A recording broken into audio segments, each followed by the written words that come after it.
Bonjour, vous êtes avec JP sur la Gold Coast. Je vous amène avec moi pour 12 heures de route afin de rejoindre une ferme dans le New South Wales, située à environ 1000 km.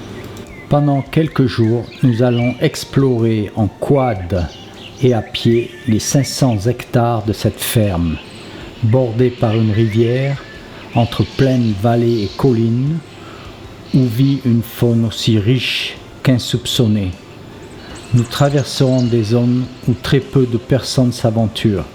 Nous allons découvrir une partie du bush australien. Nous commençons la journée en surprenant un kangourou en plein bain matinal.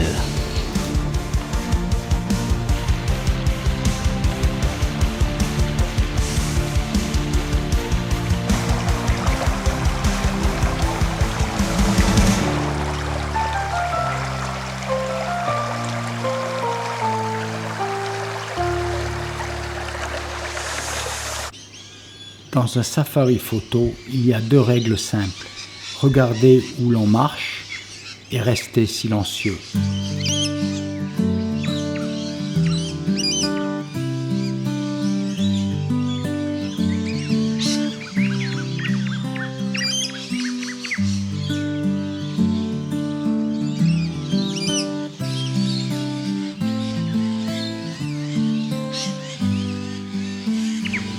Il est toujours surprenant de voir comment la nature façonne, sculpte et peint les éléments.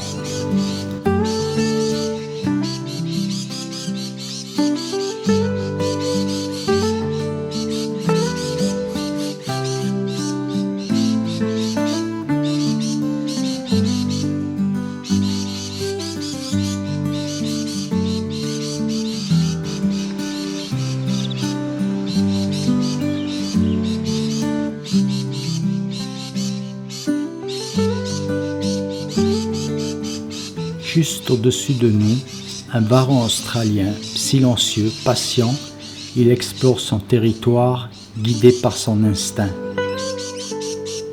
Partout, des rochers façonnés par les éléments depuis des milliers d'années.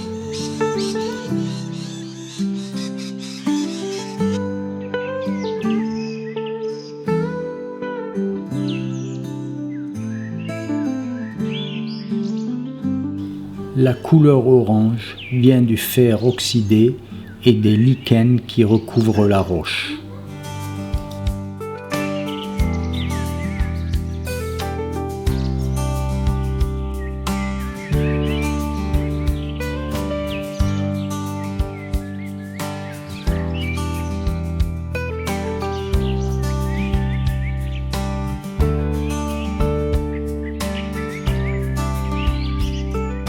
Un ému est arrivé sur cette terre il y a une dizaine d'années.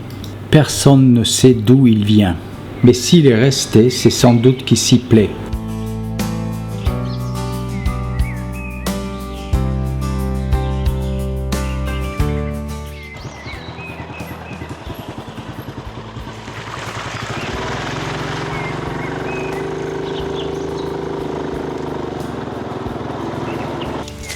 Sans vent, la rivière reflète parfaitement le bush.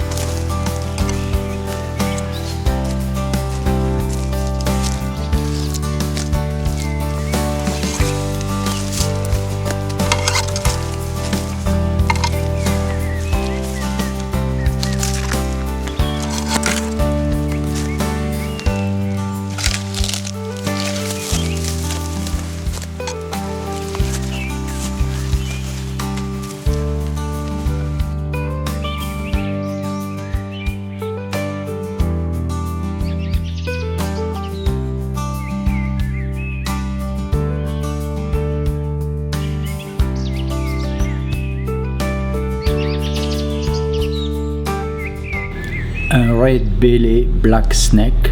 Vous comprenez maintenant pourquoi je vous disais au début qu'il fallait faire attention où l'on posait les pieds. Vous venez de voir à quelle vitesse il a mordu la caméra.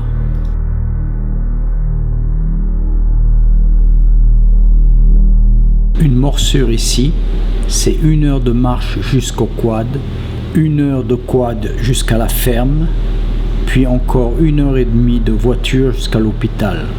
Autant vous dire que c'est déjà trop tard.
Il est très rare de voir des renards.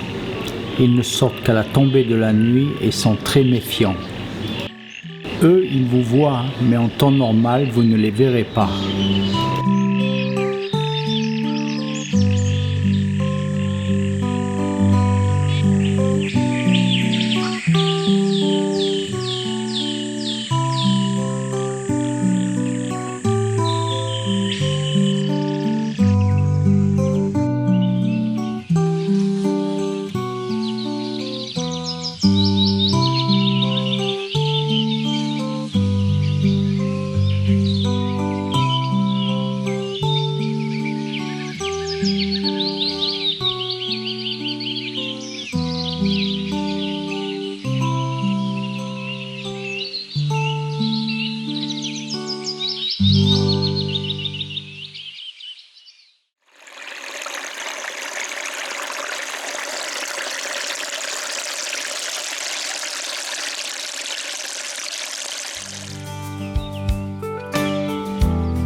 Nous sommes en hiver et la surface de l'eau des abreuvoirs gèle.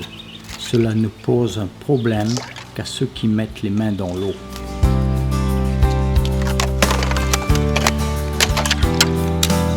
Une toile d'araignée ornée de perles de rosée.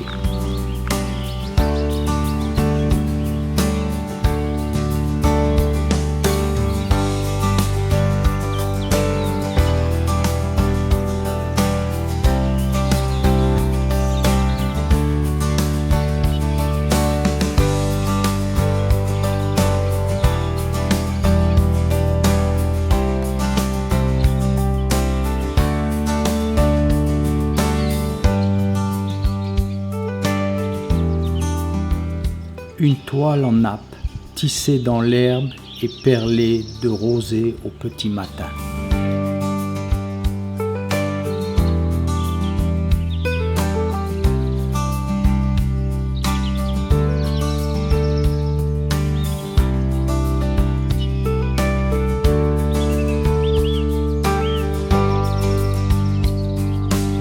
La redback spider, très dangereuse, mais pas mortelle.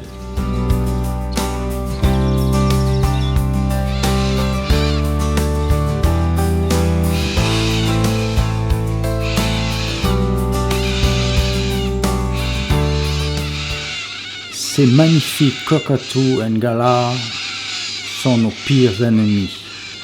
Ils n'hésiteront pas à annoncer à tout le bush notre arrivée dans la zone.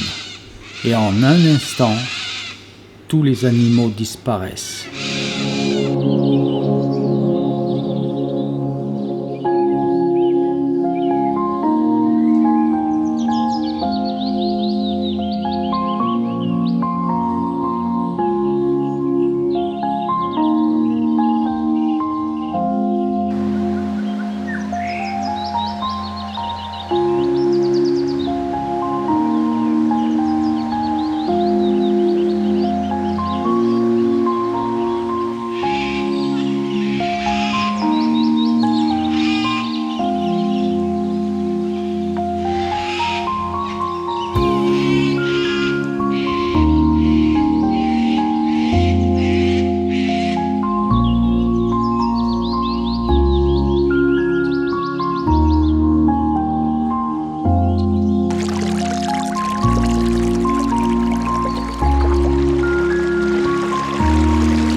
Une menthe religieuse en train de dévorer son mâle, comme d'habitude. Une remarquable sculpture de la nature.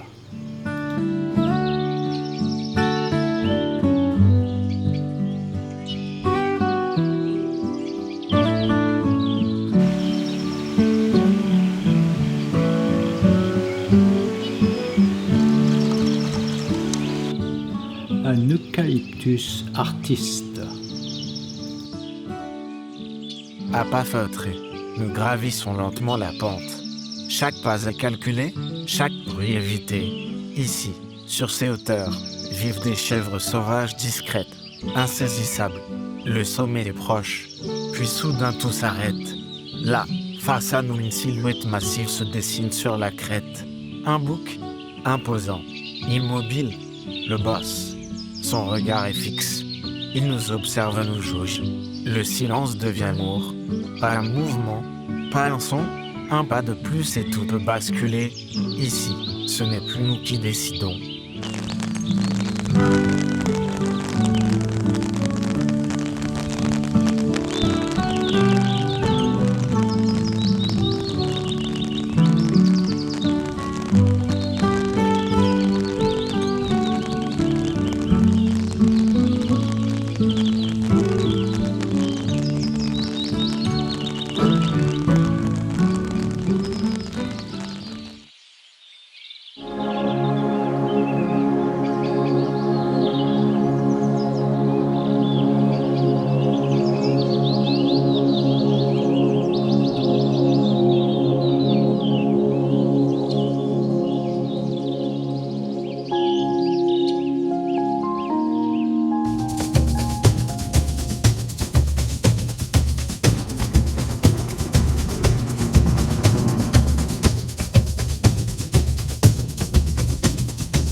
Comme souvent, les cochons sauvages causent d'importants dégâts dans les champs.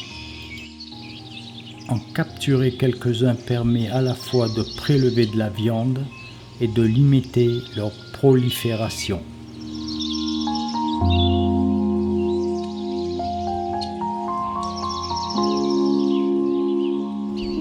Je vous le répète encore une fois, regardez bien où vous mettez les pieds. Ici, les serpents font partie du décor.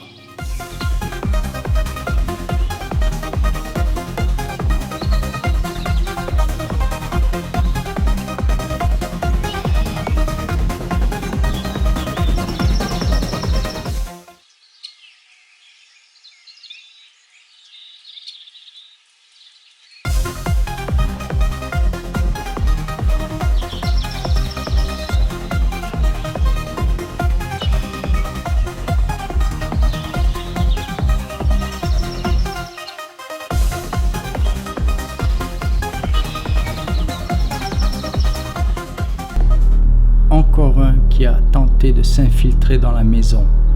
Ici dans le bush, garder les portes fermées est primordial.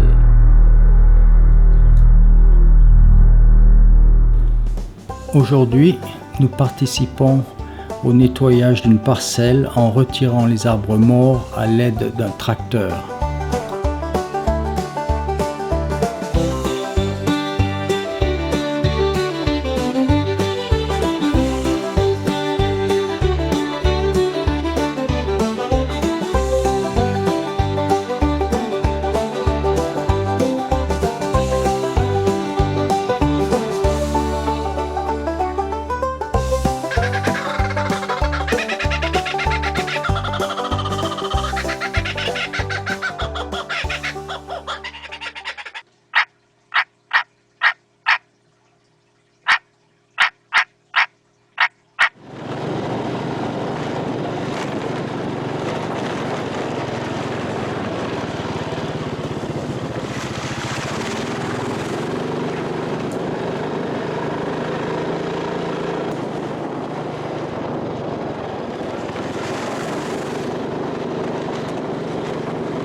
À la nuit tombée, les arbres s'animent. Des yeux brillants apparaissent dans l'obscurité.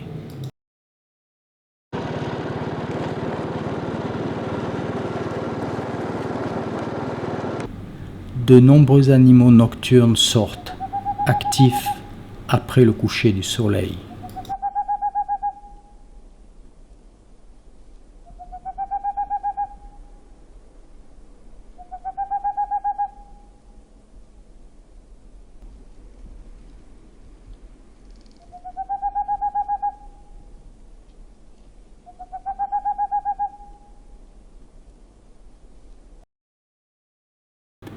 Parmi les plus emblématiques, les koalas, les possums, les phalangers volants, mais aussi des oiseaux comme les chouettes et les hiboux.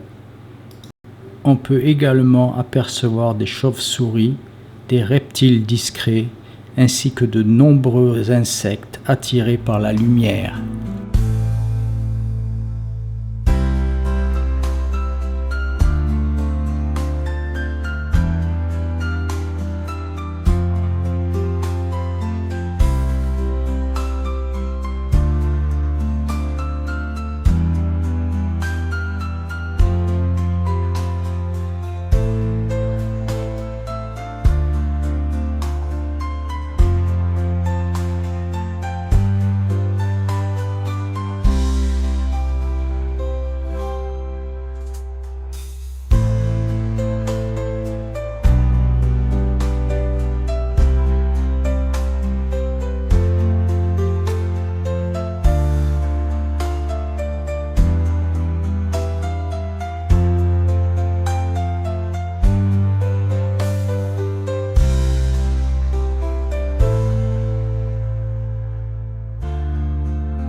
Filmer et photographier dans le bush demande non seulement de transporter du matériel, mais aussi une grande dose de patience.